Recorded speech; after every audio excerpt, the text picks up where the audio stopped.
Hey, yo, what's good? You are now tuned into another episode of the Resilient Mindset Podcast, a growing channel that focuses on the wellness of men's mental health and self-awareness. Fellas, is your current situation or relationship draining your financial and emotional bank account faster than the Black Tuesday stock crash? Stay tuned. Let's get it.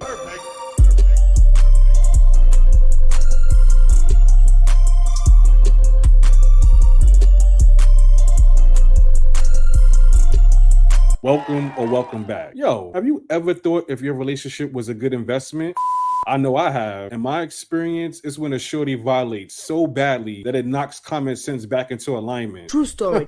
Well, some of us. In reality, relationships are investments which many of us are hip to. Many men are now considering what is the return on their investment. Today's topic is diving deep into today's dating portfolio. The first elephant.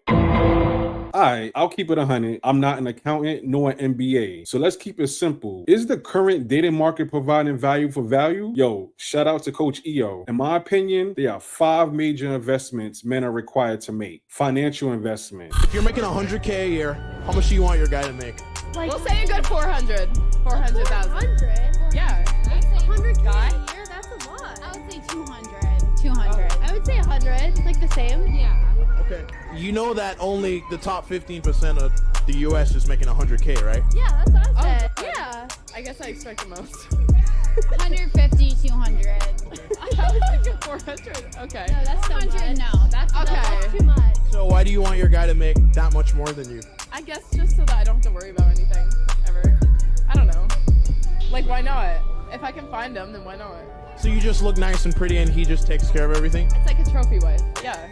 That's exactly. Hey, yo, some women unrealistically expect men to make these astronomical 6-figure salaries so they can enjoy the comfy, stay-at-home girlfriend or wife lifestyle. I know that's right. Yo, I don't think most women comprehend the consistent time, dedication, focus, drive, and structure needed for a man to obtain that level of success. Mental investment. I want leadership, but don't just like boss me around, you know, like lead me when I'm in the mood to be led.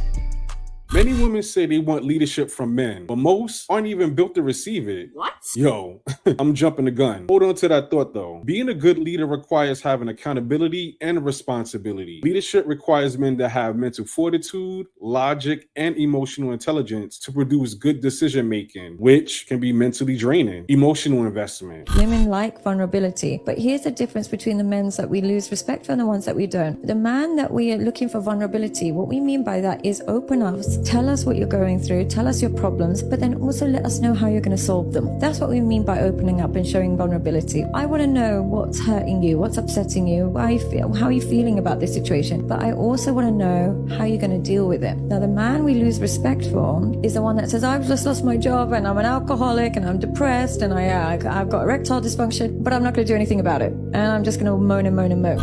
Yo, this sounds like a conditional vulnerability situation. Bruh. Most men require trust to be vulnerable with anyone, especially women. What? Even more, it takes courage. Many men distrust some women for this type of response. Check out my Why Men Avoid Vulnerability video, link in the top right corner. Physical investment. I'm Phyla, a life and relationship coach for Black women and women of color who are ambitious, who are accomplished, who are successful, and who deserve to have deep love and healing in their lives. And so here's my general touch timeline that you can use as a guide when you are introducing intimacy in the relationship and in the dating experience. So activities like holding hands should be put off at least for the first 30 days or the first 3 dates, right? You want to go on at least 3 dates a month. After the 30-day timeline, if you feel comfortable, you can then begin to initiate some intimacy through touch. You can hold hands. There can be waist holding and things like that to your comfort level. Kissing on the cheek is also okay in that space. I also recommend not, intimately, passionately kissing until you have moved into that 45 to 60 day mark and that 45 to 60 day period. And then finally, when it comes to,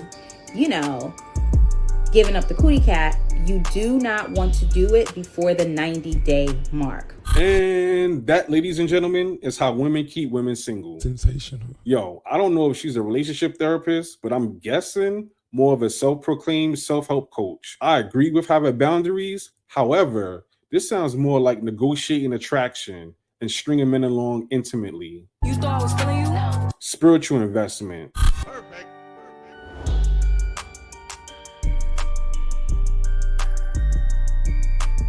Men having a strong sense of spiritual presence takes a lot of self-reflection and mindfulness practices. Creating a personal space for peace of mind is not easily obtained, yet it's easily disrupted. Healthy relationships thrive on open and honest communication. Hey, yo, if anything, most women are good at one thing: communicating what they want to receive from men. Yes, Daddy.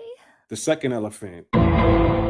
Okay, fellas, what's our return on investment in the current dating market? Yo, let's check our 304B retirement plan. Chill, fam. Nah, son. Many women want to retire off men and live that soft life. So we need to see how our investment matures and if our contribution is being matched. I know I'm using semantics, but yo, if any accountant bros notice I'm using the wrong terms, let me know in the comments. Financial return. Many women expect men to earn more and handle all the responsibility. What's that mentality again? Oh yeah, what's mine's is mine's and what's yours is mine's. I know that's right. Some men are in situations right now working themselves to literal death to create or maintain the lifestyle a woman wants. And in some cases, what is the response? Why do you have to work so much? You're always tired. And when you come home, we barely get to talk. Which is code for I need more attention. Mental return. In the TikTok, shorty says she wants to be led when she wants to be led.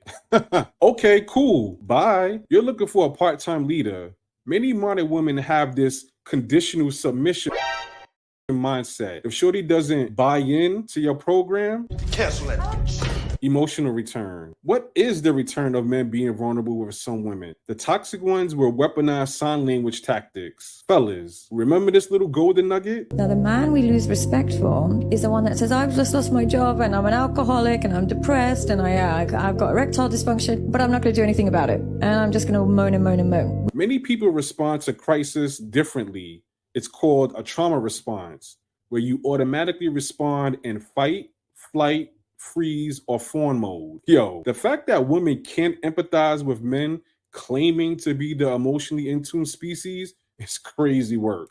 Physical return. Men are by nature physical beings, so intimacy is a huge part of our appeal for commitment, which is crazy to me because men are shamed as fuckboys. Yet, according to women, they want sex more than men. Not the cap. Nah, the caveat is with the men they want, which is cool. Hold up, let's keep it a full stack. Some box isn't worth the time or effort. Damn, son. For real though, how many TikToks women openly record poor feminine hygiene? Oh, that's nasty. Let's not even go into intimate incompatibility. I rest my case. Spiritual return. Hey yo, all men ask is that women be our peace. It seems to be a difficult task to complete for most women.